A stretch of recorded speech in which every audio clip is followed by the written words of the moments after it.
Assalomu alaykum. Kanalimizga xush kelibsiz. Bugun bolalar va o'smirlarda uchraydigan tayanch harakat sistemasini patologiyalari, osteoxondropatiyalar haqida gaplashamiz. Osteoxondropatiyalar bu tayanch harakat sistemasining kasalligi bo'lib, suyaklarning ko'p yuk tushadigan g'ovak qismida qon aylanishini buzilishi natijasida yuzaga keladigan aseptik nekroz holati hisoblanadi. Bizga ma'lumki, osteoxondropatiya termini osteon suyak, xondro tog'ay va patiya kasallik degan ma'noni anglatadi. Suyak bo'g'im strukturasi kasalliklarini 3% qismi mazkur patologiyalarga to'g'ri keladi. Bu kasalliklarni birinchi bo'lib 1909 va 10-yillarda Leg va Pertes degan olimlar fanga kiritgan. Kasallik yana osteoxondrit, osteoxondrolis, epifizionekroz va suyaklarning aseptik nekrozi degan nom bilan ham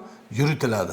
Kasalliklarning kelib chiqishi to'liq o'rganilmagan, lekin ma'lum bir xavf omillari tafovut qilinadi. Nasliy moyillik omili, endokrin sistemasidagi o'zgarishlar, akromegaliya, miksidema, gipotirioz, metabolik o'zgarishlar, yana vitamin D va kalsiy almashinuvini buzilish holatlari, medikamentoz omillar, yana glikokortikoid va sitostatik dori vositalarini ko'p qo'llash, jarohatlar va ularning oqibatlari va suyak subxondrial sohasiga yuklamalarni ko'p va muntazam tushish holatlari. Bu yuqorida sanab o'tilgan xavf omillari natijasida suyakning tog'ay qismi va bo'g'imning boshqa komponentlarida mikrosirkulyatsiyaning buzilish jarayonlari kuzatiladi. Natijada shu sohalarga qon tomirlaridan oziq moddalarning kelishi to'xtaydi va avaskulyar nekroz jarayonlari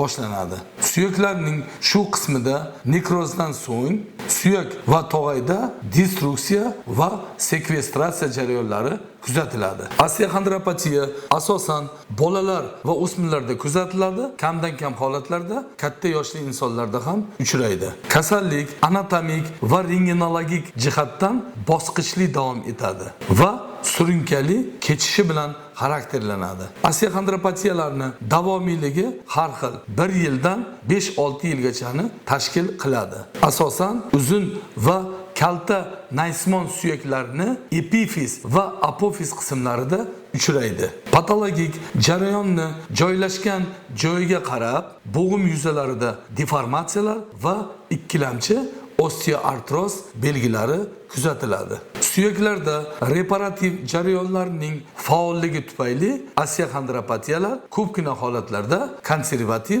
davolash bilan bartaraf qilinadi. Kasallik qoldiq asoratlar bosqichida va konservativ davo muolajalari yordam bermagan holatlarda bu kasalliklar jarrohlik aralashuvlari bilan bartaraf qilinadi. Osteoxondropatiyalarni anatomik, klinik va rentgenologik jihatdan quyidagi 5 ta bosqichlari tafovut qilinadi. Birinchisi aseptik nekroz bosqichi. Bu bosqichda bo'g'im tog'ayi va bo'g'imning boshqa komponentlarida ma'lum bir xavf omillari natijasida qon aylanishi buziladi va aseptik nekroz holatlari boshlanadi. Rentgenologik ko'rinishda bo'g'im yuzasidagi gialin tog'ay qism saqlangan bo'ladi.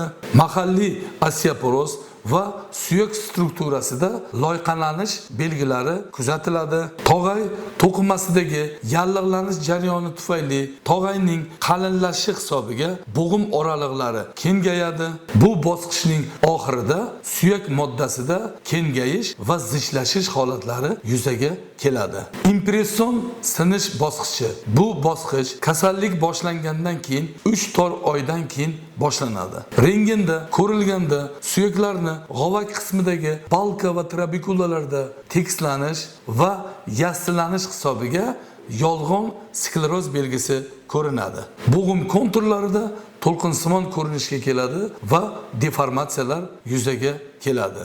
Bo'g'im oralig'i kengaygan bo'ladi va bu bosqich 3-5 oy davom etadi. Kasallikning fragmentatsiya, ya'ni so'rilish bosqichi. Bu bosqichda yangi biriktiruvchi to'qimalarning o'sishi hisobiga nekrotik qism so'rila boshlaydi.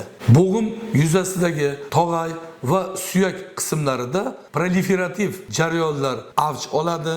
Rentgenda zich sekvestrsimon ko'rinishlar yuzaga keladi. Bu bosqichning davomiyligi 1-3 yilni tashkil qiladi. Reparativ bosqich. Bu bosqichda rentgenologik nekrotik suyaklarning balkalarini so'rilishi va yangi qo'pol suyak strukturasini hosil bo'lishi bilan kechadi. Bu bosqich 6 oydan 2 yilgacha davom etadi va kasallikning tugallanish bosqichi. Bu bosqichda yangi suyak to'qimalari to'liq shakllanadi, kasallikning klinik belgilari kamayadi. Agar kasallik to'liq davolanilmasa yoki davolash jarayonida noto'g'ri davolash taktikasi o'tkazilgan holatlarda bo'g'imlarda turli ko'rinishdagi deformatsiyalar, kontrakturalar va kaltalanish jarayonlari yuzaga keladi va bu holatlar bo'g'imlarda ikkilamchi osteoartrozni kuchayishiga sabab bo'ladi. Osteoxondropatiyalar lokalizatsiyasiga qarab bir nechta turlarga bo'linadi. Misol tariqasida agar son suyagini boshchasida joylashgan bo'lsa, bu osteoxondropatiyal legga kalve-pertez kasalligi deb yuritiladi. Agar kasallik tizza bo'g'imining ostida katta boldirda joylashgan bo'lsa, oskut shlyatr kasalligi, oyoq kaftida Keller 1 va 2 kasalliklari va tovon sohasida joylashgan holatlarda Shins Haglunda kasalliklari deb yuritiladi. Keyingi ko'rsatuvlarimizda mazkur patologiyalarga alohida to'xtalib o'tamiz. Rahmat. Bo'ldi.